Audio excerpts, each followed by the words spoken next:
Huitième exposé. Maintenant que les exposés qui précèdent nous ont familiarisés avec le travail du rêve, nous serons sans doute enclins à l'expliquer en y voyant un processus psychique tout à fait particulier dont, à notre connaissance, il n'existe pas d'équivalent. C'est sur le travail du rêve qu'est passé en quelque sorte le déconcertement que provoquait d'ordinaire en nous son produit, le rêve. En réalité, le travail du rêve n'est que le premier des processus psychiques par nous découverts dans une série d'autres, processus auxquels il faut ramener la genèse des symptômes hystériques, des idées anxieuses, obsédantes et délirantes. La condensation et surtout le déplacement sont deux caractères qui ne manquent jamais à ces autres processus. Le remaniement dans le sens de la visualisation reste en revanche particulier au travail du rêve. Si cette explication place le rêve dans la même série que des formations qu'on observe lors de l'entrée dans une maladie psychique, il deviendra d'autant plus important pour nous de connaître les conditions essentielles qui déterminent des processus tels que la formation du rêve. Nous verrons probablement, non sans surprise, que ni l'état de sommeil ni la maladie ne font partie de ces conditions indispensables. Toute une série de phénomènes de la vie quotidienne des gens bien portants, oubli, lapsus linguae, méprise et une certaine classe d'erreurs, doivent leur naissance à un mécanisme analogue à celui du rêve et des autres membres de la série. Le noyau du problème réside dans le déplacement qui est de loin l'opération particulière la plus frappante du travail du rêve. Si on approfondit le sujet, on se rend compte que la condition essentielle qui détermine le déplacement est psychologique. Elle est de la nature d'une motivation. On découvre sa trace quand on prend en considération certaines expériences auxquelles il n'est pas possible d'échapper dans l'analyse des rêves. Dans mon analyse de l'exemple que je donne, page 58, j'ai été obligé d'interrompre mon compte-rendu des pensées du rêve parce que parmi elles, il s'en trouvait, comme je l'ai reconnu, que je tiens à cacher à des tiers et que je ne peux communiquer sans manquer gravement à certains égards. J'ajoutais qu'il ne me servirait à rien de choisir un autre rêve pour en communiquer l'analyse. Dans chaque rêve, disais-je, dont le contenu est obscur ou confus, je tomberai sur des pensées du rêve qui exigent d'être tenues secrètes. Mais si je poursuis l'analyse pour moi-même, sans tenir compte des autres, auxquels une expérience aussi personnelle que mon rêve ne peut en aucun cas s'adresser, je parviens en fin de compte à des pensées qui me surprennent, que je ne me savais pas avoir en moi, qui ne sont pas seulement étranges pour moi, mais aussi désagréables, et que pour cette raison, j'aimerais contester énergiquement, alors que l'enchaînement de pensées que parcourt l'analyse me les impose inexorablement.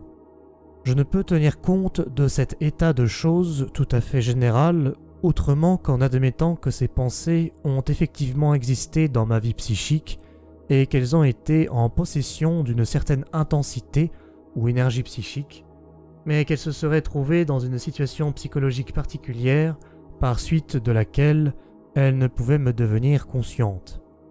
J'appelle cet état particulier celui du refoulement.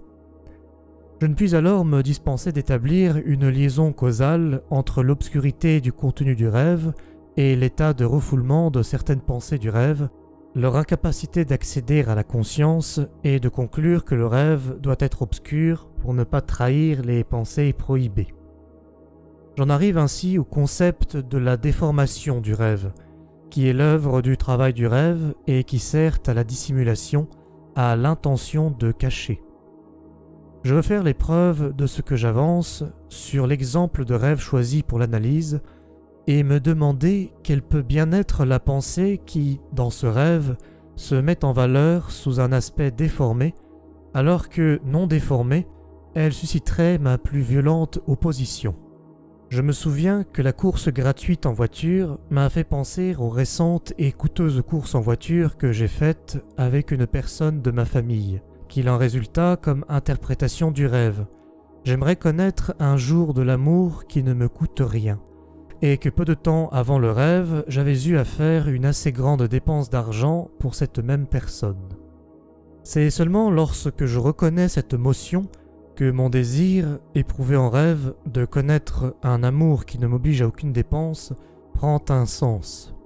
Et cependant, je peux dire honnêtement que je me suis résolu à dépenser cette somme sans balancer un instant.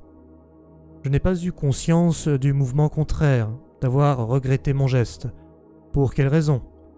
C'est là, certes, une autre question qui me conduirait bien loin de mon sujet, et dont la réponse, que je connais, a place dans un autre contexte.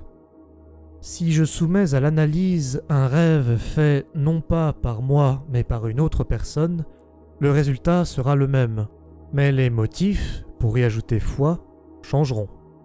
Si le rêve est celui d'un individu bien portant, il ne me restera rien d'autre à faire pour l'obliger à reconnaître les idées refoulées qui ont été découvertes que de mettre l'accent sur le contexte des pensées du rêve, et il se peut fort bien que cet individu se refuse à les reconnaître. S'agit-il en revanche d'un patient névrosé, par exemple d'un hystérique, il sera contraint d'admettre la pensée refoulée à cause de la corrélation de celle-ci, à cause de ses symptômes pathologiques et à cause de l'amélioration que connaîtra son état quand il échangera des symptômes contre des idées refoulées. Chez la patiente d'où provient le dernier rêve, par exemple, celui où il est question de 3 billets pour 1 florin 50 kreutzer, l'analyse doit admettre qu'elle fait peu de cas de son mari, qu'elle regrette de l'avoir épousé, qu'elle aimerait l'échanger contre un autre. Cette femme affirme certes qu'elle aime son mari, que sa vie affective ne sait rien de ce mépris. Un mari 100 fois meilleur. Mais tous ces symptômes conduisent à la même conclusion que ce rêve. Et une fois que furent éveillés ces souvenirs refoulés d'une certaine époque, où elle n'a pas aimé son mari en toute conscience, ces symptômes trouvèrent leur résolution et la résistance de la patiente contre l'interprétation du rêve disparu.